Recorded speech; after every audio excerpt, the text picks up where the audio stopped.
哋會嚟認識下身體嘅使用法則。其實第一個法則咧好簡單，就係日常生活都要學習點樣企起身喎。先做一個身體嘅測試啦，將你嘅身體盡量靠近牆去企啦，咁頭墊咗喺個牆之後咧，睇下你嘅頸同埋牆之間呢個距離係有幾多？大概咧應該係攝到一個拳頭入去嘅。第二個部分就係腰椎嘅部分啦。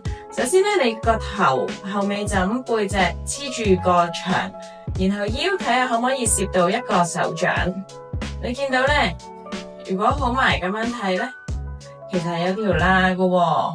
咁所以咧，其實我自己咧而家冇收緊個腹，冇啟動腹部嘅時候，就有少少盆骨前傾嘅狀態啦。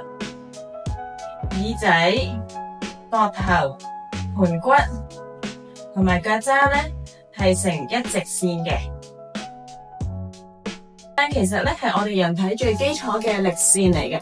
好多時我哋歪斜啦，嗰條線斷咗就開始有身體嘅失衡，長期嘅失衡就會形成咗痛症。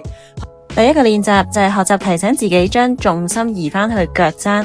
我哋嘅腳掌咧有3點嘅力點承托住我哋成個人體。如果個重心偏離咗咧，就會令到好似上面嘅樓層歪咗咁樣。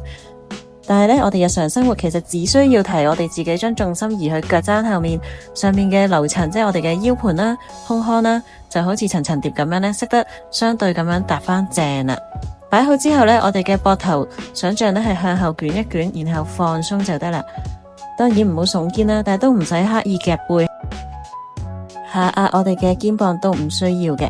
你想象呢個膊頭好似融化咁樣，等佢慢慢下沉，然後感覺空氣可以好好咁樣灌滿我哋嘅肚皮同埋胸腔，咁樣慢慢咧，身體嘅重心咧就會重建翻。